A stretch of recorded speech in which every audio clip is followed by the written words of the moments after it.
Okay, let's get started.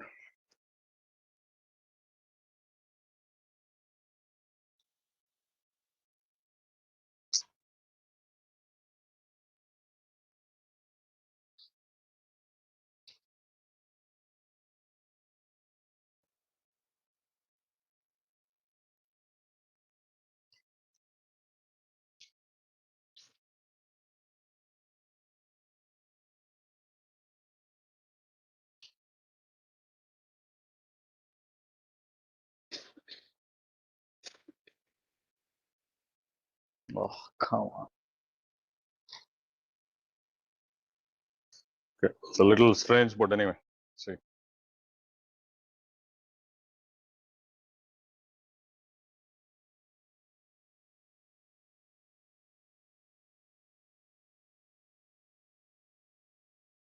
We were discussing MOS transistor models on an IC, and the main difference is that now we have the fourth terminal and we have to model its effect.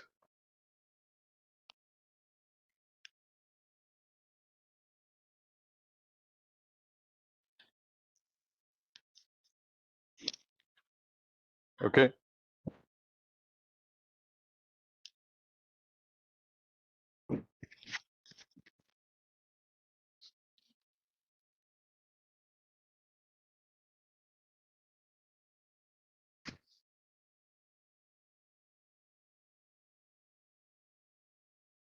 Is there a separate switch for the amplifier, do you know?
Okay, I hope you can hear me nonetheless.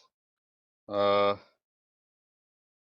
were discussing the model of the MOS transistor, including the bulk voltage. We have VGS, VDS, and instead of VBS, we use VSB as the variable because in the operating point, it will always be positive. And we use exactly the same models as before, except we say that the threshold voltage is modulated by VSB. And this makes sense in the sense that what is threshold voltage? What is the threshold voltage of a MOS transistor? So it's the channel at it's the voltage at which you can consider the channel to be inverted, and that voltage goes on increasing as VSB goes on increasing. Okay, so in that sense, it makes sense. So we have the current to be 0. Of course, this is the cutoff region, and then we have the triode region.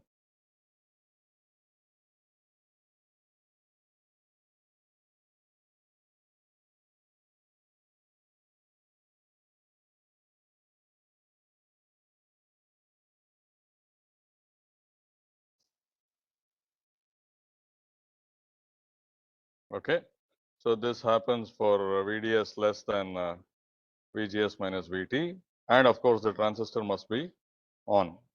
Okay, and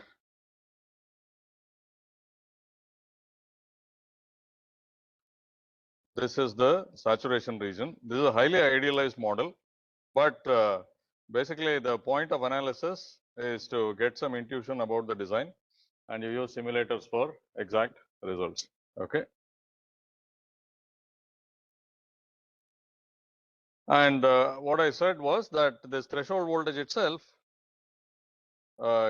is modeled as the threshold voltage with 0 VSB plus some factor gamma, which is called the body effect coefficient, times square root of VSB plus 2 phi f minus square root of 2 phi f. Okay. So as you can see, the threshold voltage goes on increasing with VSB. Okay. And VSB is always positive in a bulk CMOS process so that you don't forward bias these diodes, right? You always have these diodes.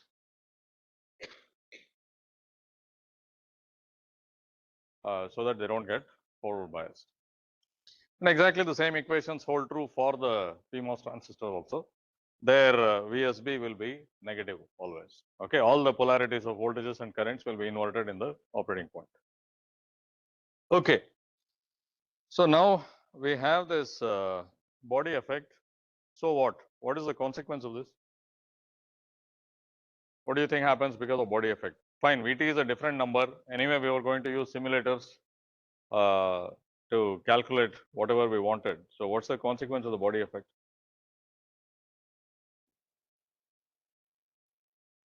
Okay, so where does it show up? Okay, the small signal model. The small signal model we know so far. It says that if you have an increment VGS, an increment in VDS, of course you have the operating point current ID, and there will be an increment ID related to the increments in VGS and VDS. Okay. Now we also have to relate it to the increment in VSB because there is another voltage.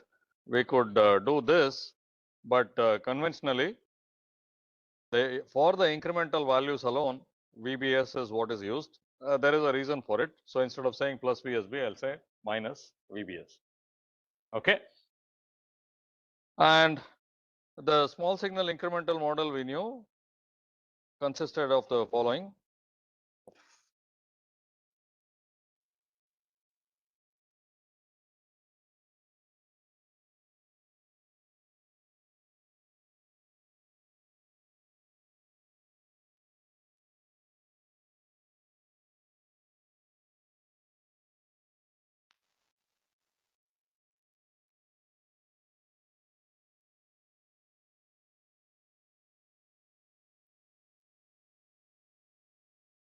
Consisted of the following.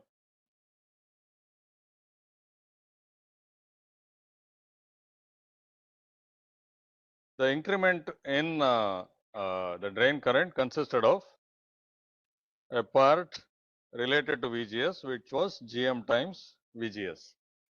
There was also another part which was related to VDS, and because this control source is between the same terminals as the controlling voltage, you represent it by a conductance. So the conductance here, the current here would be GDS times VDS.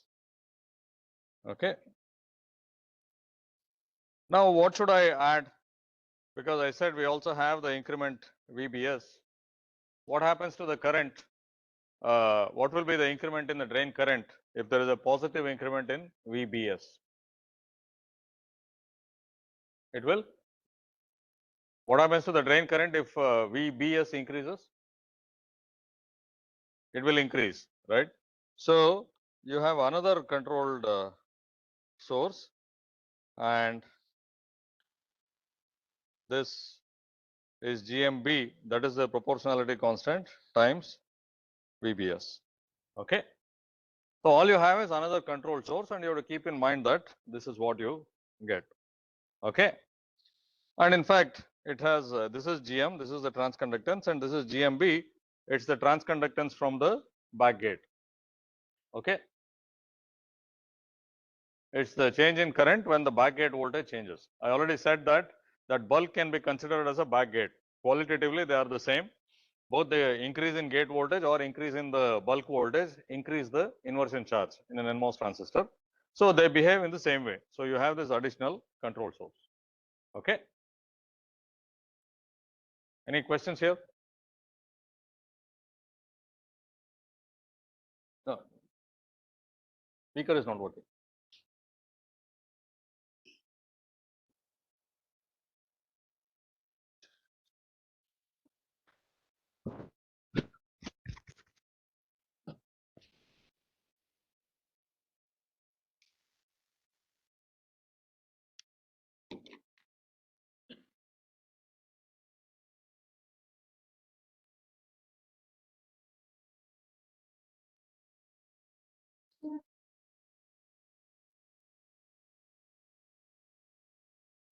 Okay, never mind. I will just finish.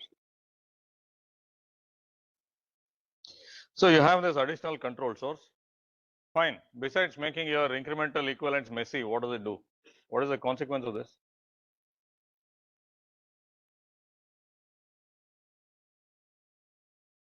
Yeah, it is small signal VBS. Yeah, it's the increment in the bulk source voltage.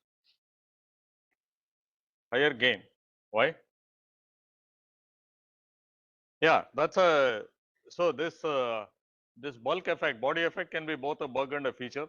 It is possible to use this, apply signal to the back gate and effectively get higher transconductance. People have used it. It can be a little tricky because you want to make sure that the operating point VSB is always positive, and whenever you apply a signal to the back gate, you want to make sure that that diode should never get forward bias. But otherwise, if you take care of that, it's okay. Now, typically for NMOS, the plain NMOS, you cannot use this because the substrate is common to all the NMOS transistors, right? So that prevents you from using this. Obviously, this can be used only if each transistor has a separate bulk. Okay. Now that is possible, but there are other disadvantages to that, as we will see. Okay. That is, each transistor having a separate bulk is good for this, but bad for many other things. Okay. So now,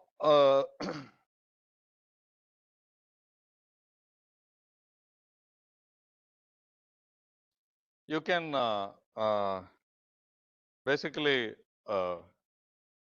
see what kind of circuits it affects a lot. What happens to the common source amplifier because of body effect? What happens to a common source amplifier? What is the common source amplifier? Source is grounded. Okay. So what will be VBS normally? What is the bulk? Incrementally, what is it? Incrementally, what is the bulk voltage? Because it is also grounded. So what is the effect of this on a common source amplifier? Nothing. Okay, because the incremental VBS will be 0. Okay. Now other things I'll let you evaluate. There is a in one of the assignments it will be there, but the circuit that is quite severely affected is, what is this circuit?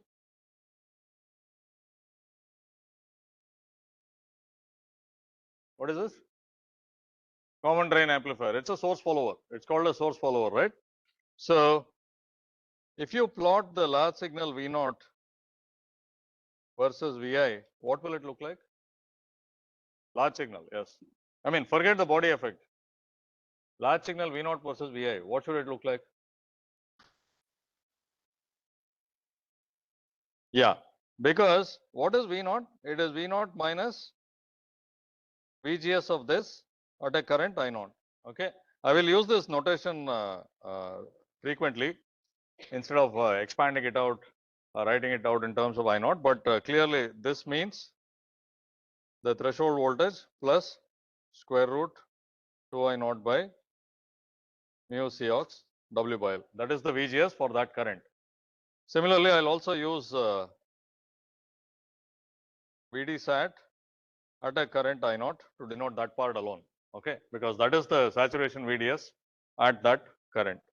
Okay, so V naught is simply Vi minus this quantity VGS at a current of I naught. Okay, so V naught equals Vi would have been that straight line. So this one will be, this one also will have a slope of 1 and it will do that. Okay, this is without body effect. Okay. Now remember, in a source follower, you cannot escape body effect. You cannot ground the source, obviously, right? The output is taken from the source, so you have to live with body effect. Now, my question is, what happens to this? What happens to the output when you do have body effect? What happens to it?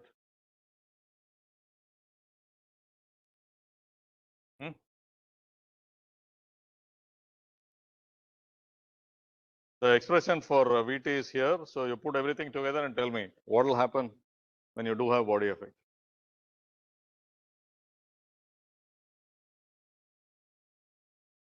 So let me, this is an ideal current source, so the output voltage can go negative, right? So which point of this characteristic will be invariant even if you have body effect? Which point will not change? Huh? Yeah, why? Yeah, so when V out is 0, VSB is 0. Okay, so with or without body effect, it's the same thing. So now from that you extend and tell me what happens when you do have body effect.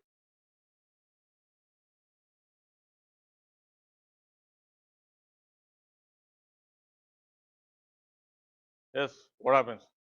As V out goes on increasing, what happens to the threshold voltage? Huh? Not power 1.5, you have to find out what it is, but as the output increases, the threshold voltage increases, right? And for the same current, the VGS goes on increasing. Okay. So what happens is this will bend and it will start doing that. Okay. What is the small signal gain of the source follower ideally? What will it be with body effect? It will be less than 1 depending on where the operating point is. Okay, and you can calculate it. You can do the small signal analysis and find out. So basically the source follower is quite severely affected by body effect. This combined with low supply voltages means that in most of the ICs you end up not using a source follower. Okay, you can use them only in some specific cases. The swing limit will be poor and it won't be as good a buffer as it would be if you had 0 VBS. Of course, if you have transistors where you can tie the bulk to the source, you can make the source follower. Okay, any questions?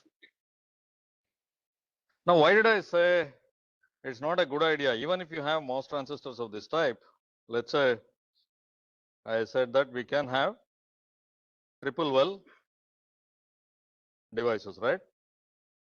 On the P substrate, you have N well, inside that you have a P well, and inside that you have NMOS. And in this case, you do have a separate bulk connection, which you can tie anywhere. Okay.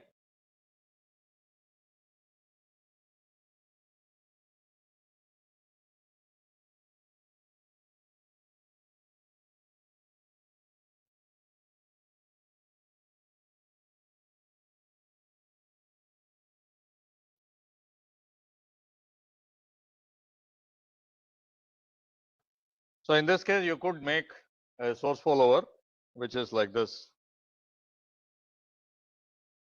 You tie it here. In that case, of course, you have no body effect. But why might this be undesirable? Let's say anywhere you want a transistor, you make transistors like this if it's available in the process, and make source followers with gain 1. What might be the problem?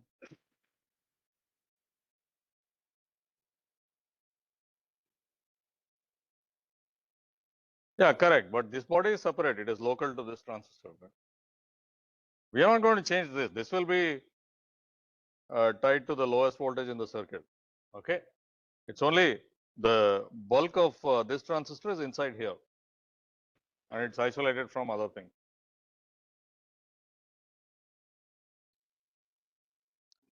That's okay. I mean, that's fine. It will be off because all those, they'll all be reverse bias, right? So the problem with this is the following. One is, of course, the circuit size bloats up. If everywhere you have NMOS transistors, you make a separate well for it. The well obviously has to be larger than the MOS transistor. And also, there are all these design rules. As you start designing ICs, when you start laying them out, you will see there'll be some minimum distance you have to maintain between minimum overlap you have to maintain of this well around the transistor, minimum distance between this and the next transistor and so on. So basically the whole circuit gets bigger. That is just from the area point of view. Also, because you have this bulk here, this is now a pretty large area and the reverse bias junction will have this capacitance. Okay. So now when you tie the bulk to this, that large capacitance will be loading the source follower. Okay. So earlier you didn't have that. The entire thing was more compact, and if the bulk is common, the capacitance is just connected to ground. Now that thing is actually loading the output of the source follower. Okay. So that is, you have a reverse bias PN junction here, and there will be a capacitance between them, right?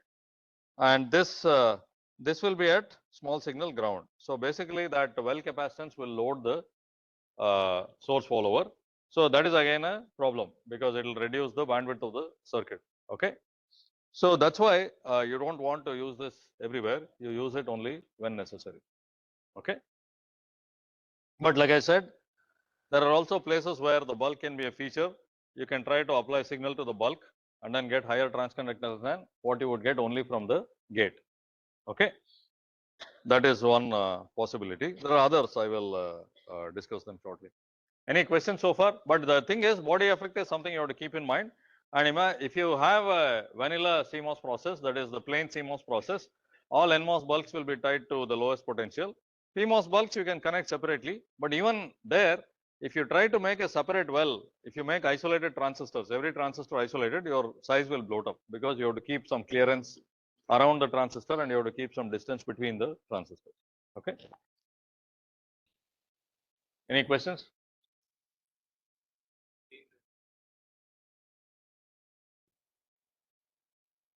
No, you ground them. So basically, you ground it. So basically, this will be the N substrate, and this will be connected to the highest potential, so that it doesn't get reverse biased. So all these junctions are extraneous. We want MOS transistors, right?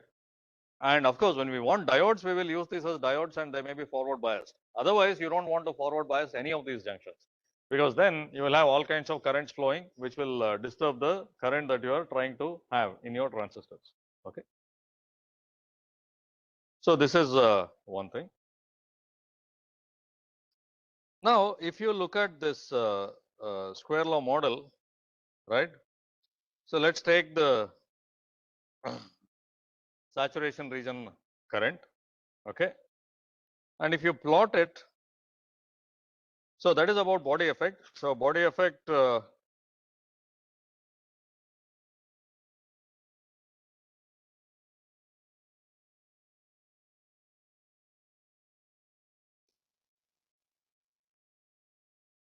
you can use the bulk for extra transconductance, and it can also be disadvantageous, reduces the gain of the source follower. That's where you see it most. And finally,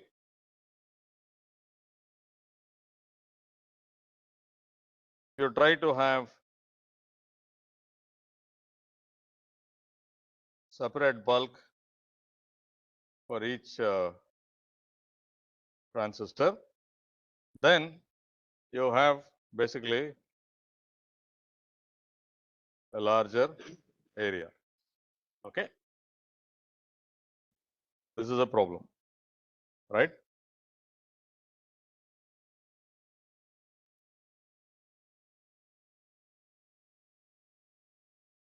So now let's go to other aspects of the MOS model, which some of you at least may not have seen. So in the saturation region,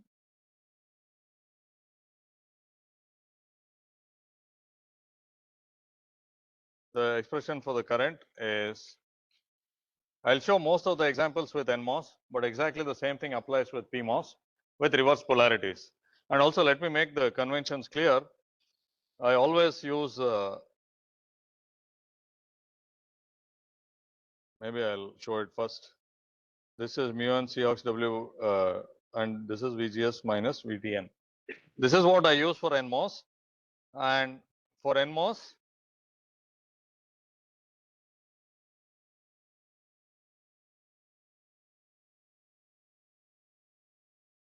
I will use these voltages, okay, and the current will be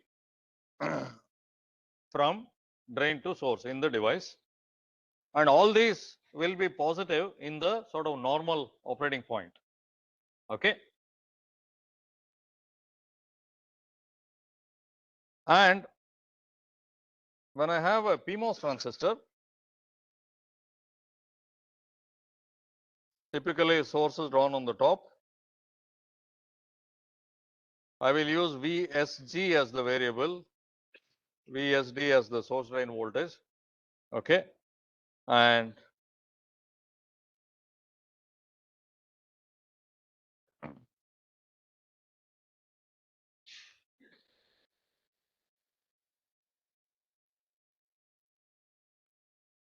VBS will be the bulk source voltage. All these quantities will be positive and this ID will be positive, okay. I will use the same expressions, and the expression will be this.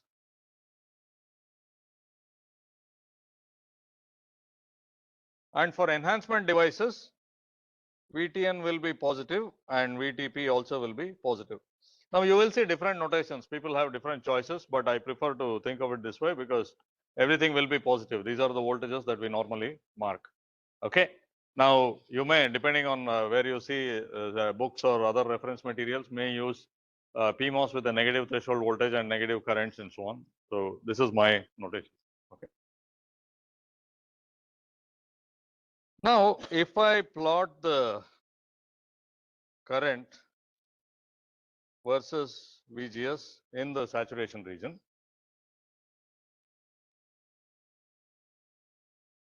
this is what it looks like, right? Up to the threshold voltage it is 0, and then after that it increases as square law, okay, as some parabolic dependence. Now let's say first I'll simply plot it, you will understand why later. I make the same plot, but now I plot ID on a logarithmic scale, okay. What will the plot look like?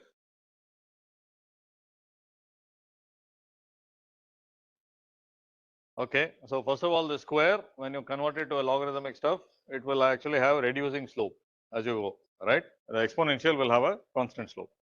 And then what happens? Where does it start from?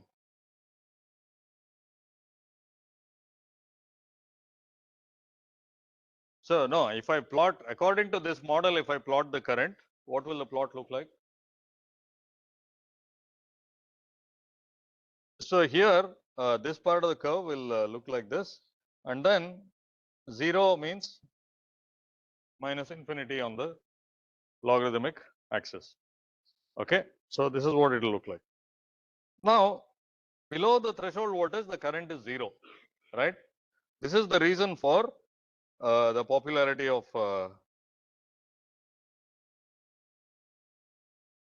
CMOS for digital circuitry.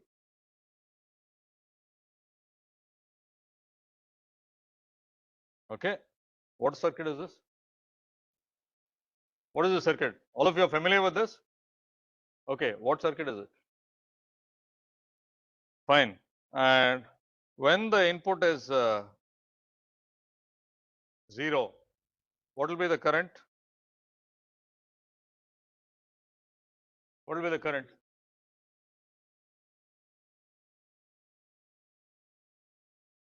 No, no. In this circuit, what is the current? Why? Because the NMOS VGS is below the threshold voltage. Okay. Now it turns out this is not quite true. The current doesn't change to 0. Okay. In fact, this gives you another weirdness, which I'll also show. Let me, for analog, that is as far as digital is concerned. Now, what is the expression for GM? So there is a quiescent current ID and VGS. What is the expression for GM at this operating point? Again, in the saturation region. What is it? There are many, so you can write it like this as a function of only VGS, or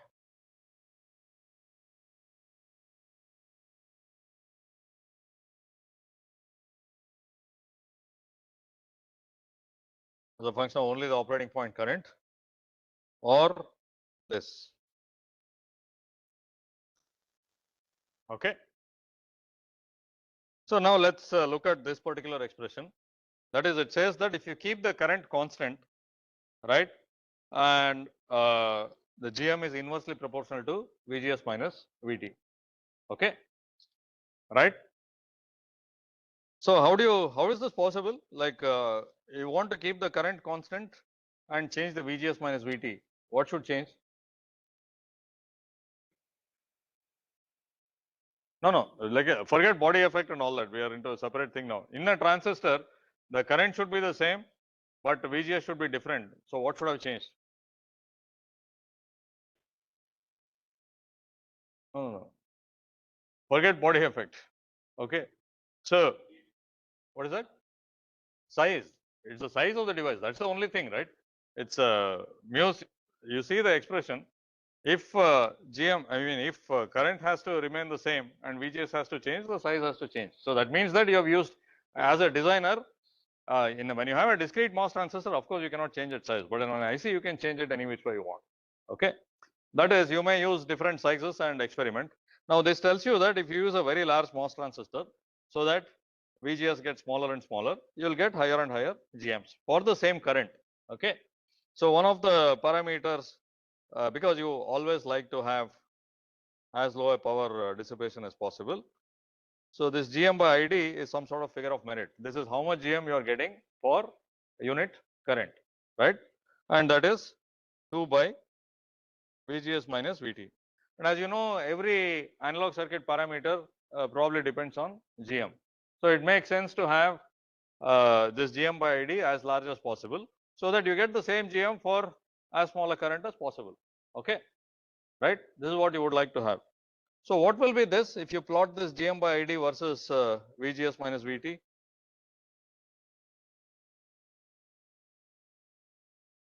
What will this curve look like?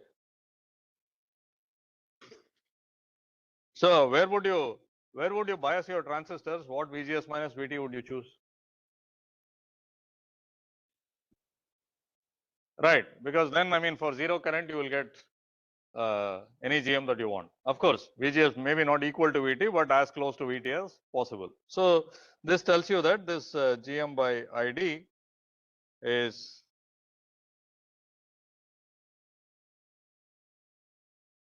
going to infinity over here. Does it make sense? Even if you don't know any physics, it doesn't make any sense because there is no free lunch like this. Okay. So now what really happens is that as you reduce VT, as you reduce VGS, the current doesn't fall to 0 at VGS equal to VT. Okay. This square law equation comes from modeling the current, drift current in the MOS transistor. Okay. Now, as you know, there are two mechanisms of current. Again, those of you who have taken solid state devices will know this. So you have drift and then you have diffusion, which is the primary mechanism in diodes and bipolar transistors and so on. Now it turns out, of course, both are always present, but in the, when VGS is much more than VT, the drift mechanism is the prominent one. Okay. When VGS falls below VT or comes close to VT, it turns out there will still be current because of diffusion. Okay. And the expression for the current is similar to that of a bipolar transistor or a diode. Okay. So now these regions are distinguished by, if VGS is much more than VT, the surface of the MOS transistor is very strongly inverted. So that is called strong inversion. And when VGS is less than VT or close to VT, it's not strongly inverted, it's called weak inversion. Okay. So the weak inversion, or when VGS is close to or less than VT, the weak inversion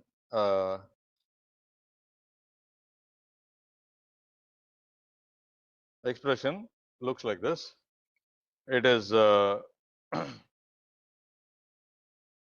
some constant, I'll call it ID0 WL exponential VGS by some eta times VT.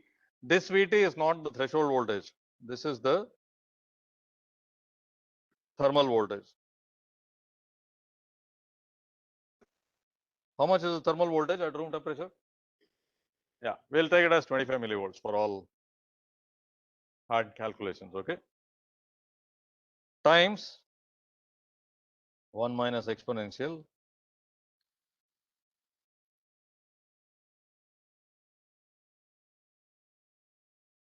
okay.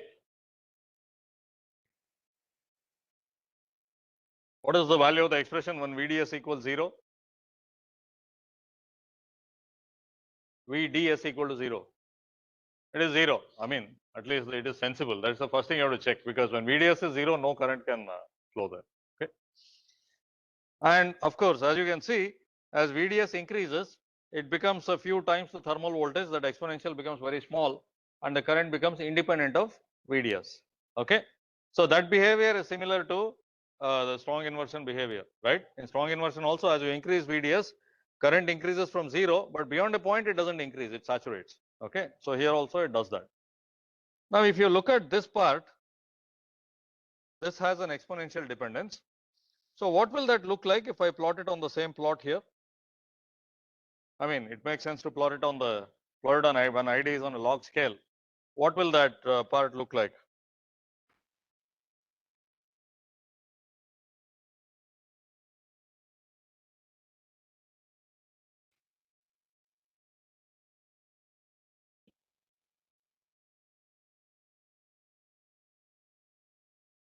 What will that part look like?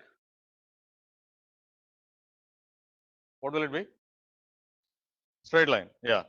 So it will be something like that. Okay. So this is the weak inversion, and this is the strong inversion. And in the middle, there is no nice closed form relation for that. It will, of course, the actual current will be continuous. It will sort of transition from this curve to that curve. Okay. So that's what happens in reality. And this middle region can be called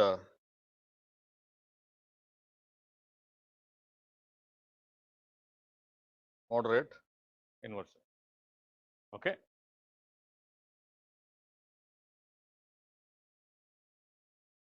Right.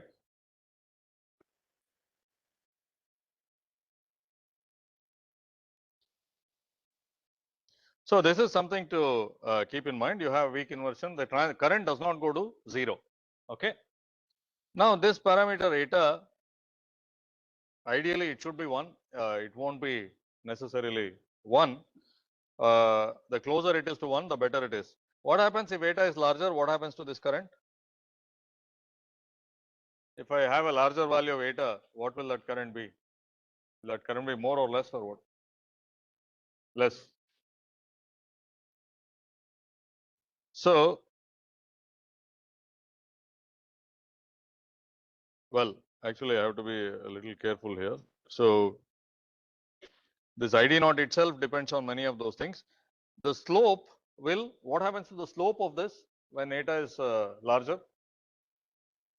Slope decreases. Yeah. So that is basically what happens. I mean, this also depends on whatever influences the eta also influences that. So,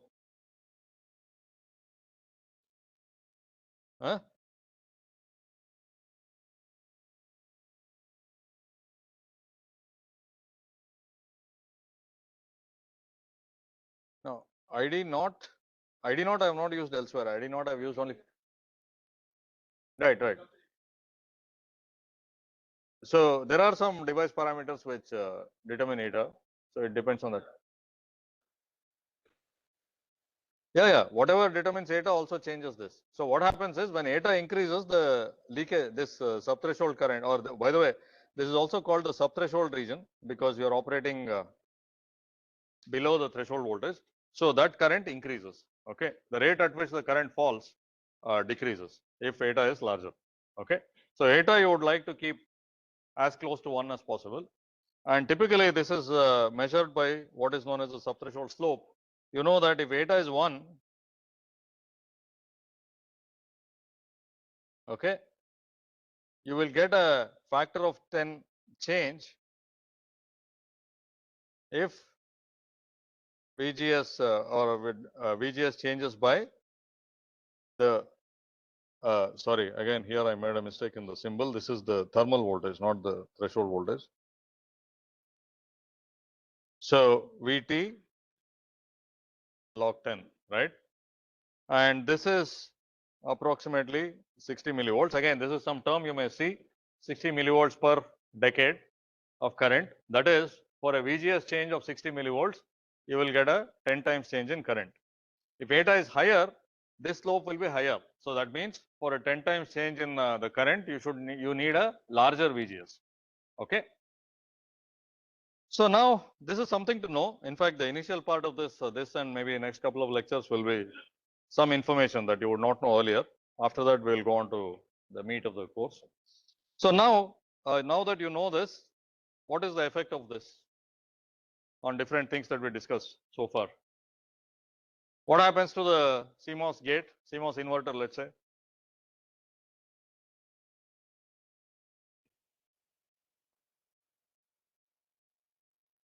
Okay, that's fine. That is probably close enough. But what is the main advantage of CMOS logic? We discussed this earlier also. I think you knew this already. Zero static current. That is when all the logic state is not changing, there should be no current. What happens to that part here? So, all the gates will be, I mean, if you have a very large circuit, roughly half of them will have the inputs to be 0, the other half will have 1. Okay. So now the input is at 0. This is of course on the PMOS. The NMOS, the current is not 0. So in this case, the current will be determined by the subthreshold conduction of the NMOS transistor. You have to see whatever the current is for 0 VGS, that is what you will get. Okay. And that's why the higher the slope, the closer this eta is to 1, the better, because it reduces sharply as you reduce the VGS value. Okay. So similarly, the one that has the input to be 1, the current will be governed by the PMOS leakage. Okay. It's also called the leakage current sometimes. It's the PMOS will determine the current. So now you see that the static current of CMOS circuit is not quite 0. Okay. So it will, each gate will be drawing current, and then when you have millions or billions of gates, you will have lots of current. Okay. Is this fine? And in fact, there are circuits in which the standby current is probably the most important thing. It's true to some extent of the phones also, but there are many in which you use them so infrequently, and you have like a very small battery, that most of the power that is drawn is because of the standby current. Because when you are using it, it may draw a large current, but you use it for such a short time that the average current will be not so high. Okay. Whereas the standby current will be constantly draining the battery. Okay. So now put this together with what we learned earlier. Is there a way to somehow reduce the standby current? Let's say you had a large digital circuit and the standby current was a big deal. Okay. Now, is there some way to reduce the standby current? What can you do? Increase? No. Increasing length is a very bad idea in digital circuits because it will make it substantially slower and the dynamic power dissipation will increase.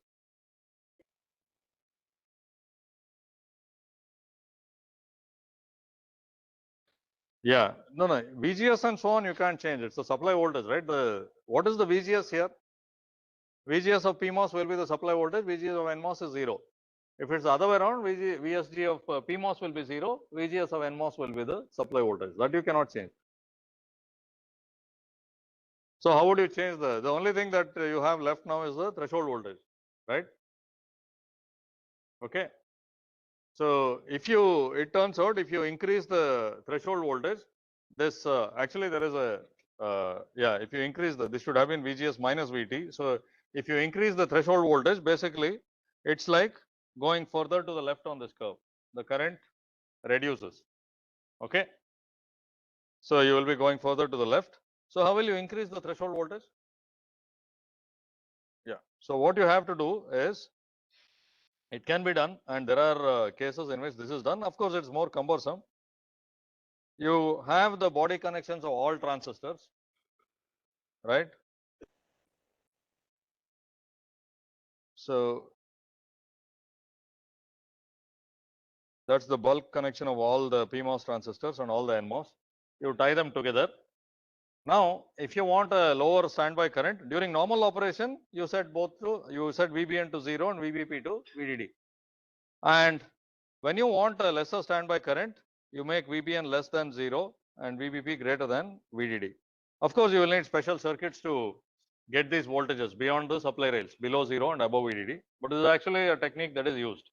So this way, that body effect is also useful in some way, right? Because with body effect, you have increased the threshold voltage, which means you have reduced the sub-threshold current. Okay. Huh? No. In the normal operation, the trade-off here is you have to make this connection and make that extra circuit. That is the overhead. But in the normal operation, you will tie them to 0 anyway. So that is all. Current lesser, yeah. So basically, the further, yeah. So you want to go further below VT, right? The further to the left you go, the lower the current will be. Okay.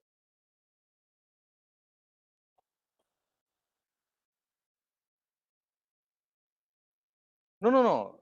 This is used only to reduce the standby current. When the circuit is not doing anything, it is drawing a current. Okay. So to reduce that, the normal operation we assume is not affected because during that time you set VBN to be 0 and VBP to be VDD. Is this fine? So that way this is useful as well. And what happens to this part now? This GM by ID, we had this great idea of biasing it with VGS approximately equal to VT so that you get very high GM by ID. What is GM by ID in the weak inversion region? This is now the strong inversion region. What will it be in the weak inversion region? What is it? What is the value? What is it? What will be GM? I mean, this is the current in the when VDS is sufficiently large. So what is GM? What will be GM? ID? So ID naught W by L 1 by eta VT exponential VGS by eta VT. Okay. So GM by ID will be 1 by eta VT. So now this is thermal voltage. This is not related to the bias point anymore. Okay. This means that if you have a given current, let's say you start with a very small transistor, you will have a small GM. You go on increasing the size of the transistor, the GM will go on increasing, but not indefinitely. At some point, it will stop. It will enter the weak inversion region. At that point, GM becomes independent of the size of the MOS transistor. It only depends on the current. So 1 by eta VT will be over there. And the real one, as usual, will be some continuous curve, which looks like that. Okay. Nonetheless, if you want a high GM by ID, you should operate in the weak inversion region. You won't get infinite GM by ID ever, but if you want the highest GM by ID, that is, if you want low power analog circuits, which is where GM is relevant, right? You should operate in weak inversion. Now, what is the disadvantage of weak inversion? Huh? Why? So you will use, you want to use small currents, and to bias them in weak inversion, you use large transistors. So that means large capacitors. Small currents, large capacitors means slow circuits. Okay.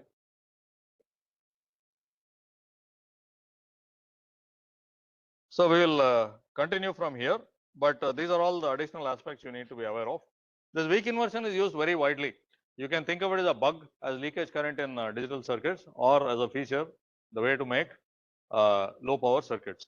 In fact, the first electronic watches, people in Switzerland were trying to make basically portable electronic watches, that is where you can wear on your wrist for a long time, right, without changing batteries and so on.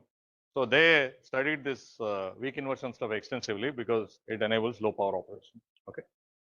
Any questions?